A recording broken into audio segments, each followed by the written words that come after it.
In this video, we'll give you an overview on our work in developing a lightweight power monitoring framework for virtualized compute environments. The past decade has witnessed rapid growth in cloud computing and data center computing. This rapid growth has led to a rapid increase in energy use.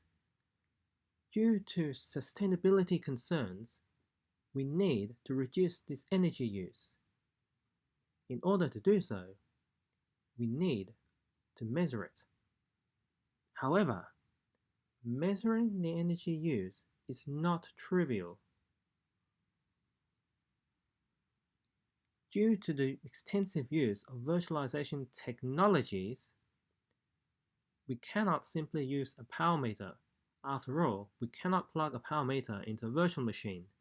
Therefore, we need to use power models. Our goal is to design a virtual power meter that satisfies the following requirements.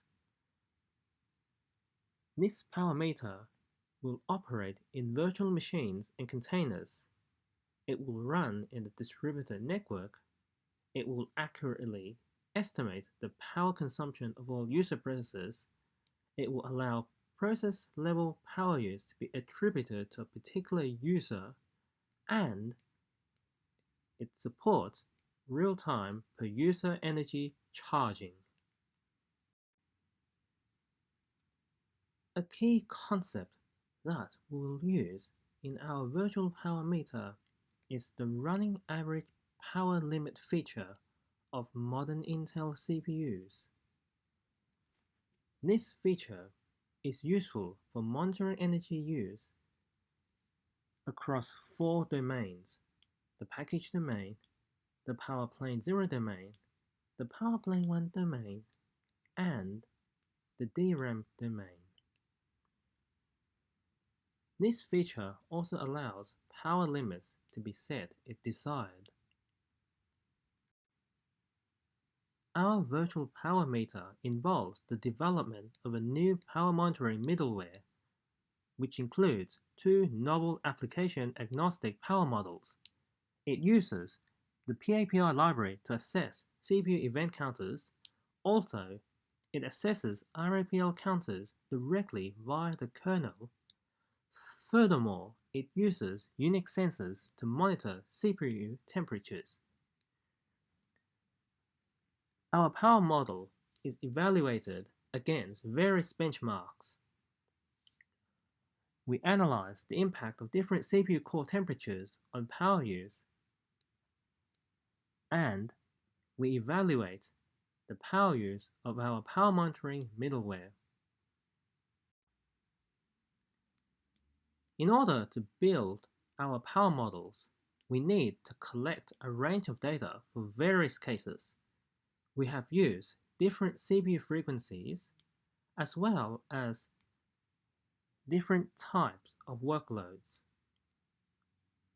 Our workloads involve PARSEC benchmarks as well as custom workloads that were developed in-house. Captured data is saved to comma-separated value files for later use.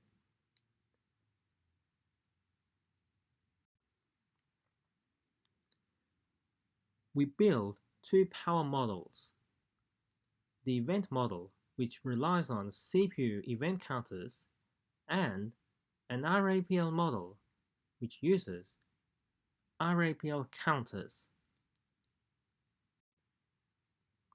For event model, we assume that the overall power usage can be broken into 3 components: the power use when the CPU is idle, the additional power use when the CPU is running a workload, and a correction factor to take into account the increase in power use as the CPU core temperature increases. For RAPL model, we assume that the overall power usage is a function of the CPU package energy use as reported by the corresponding RAPL counter. Once we have collected our training data, the coefficients for our power models were calculated by multi-step multivariable linear regression. PAPI and RAPL values served as independent variables. The dependent variable is the real power usage as reported by a physical power meter. We have used MATLAB to perform the regression. To evaluate the performance of our power meter, we have used unseen workloads, which are a combination of PARSEC benchmarks and custom in-house workloads. To collect real power consumption data, we have used a Power-Mate power meter and a proprietary software package called the Power-Mate Communicator. The results of eventModel are shown here.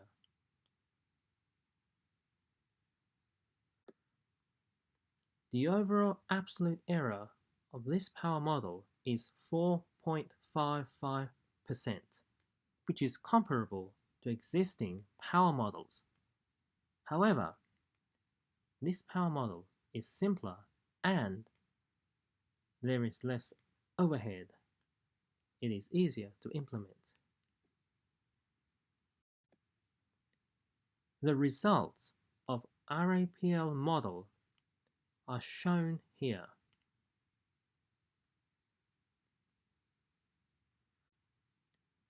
The overall absolute error of this power model is 1.25%, which compares favorably to existing power models. Again, there is less overhead and it is easier to implement. Our experiments confirm that as the CPU temperature increases, the energy consumption of the CPU package also increases. The virtual power meter uses 0.49 watts at a CPU frequency of 3.3 GHz, which represents less than 1% of idle power use of the system. This is very power efficient compared to existing power models. In conclusion, current virtual power meters do not allow for the effective power monitoring of containerized applications in distributed networks. Our current work aims to address this gap. Accurate power monitoring of distributed applications will facilitate energy-aware pricing of usage by multiple tenants and more efficient energy-aware scheduling.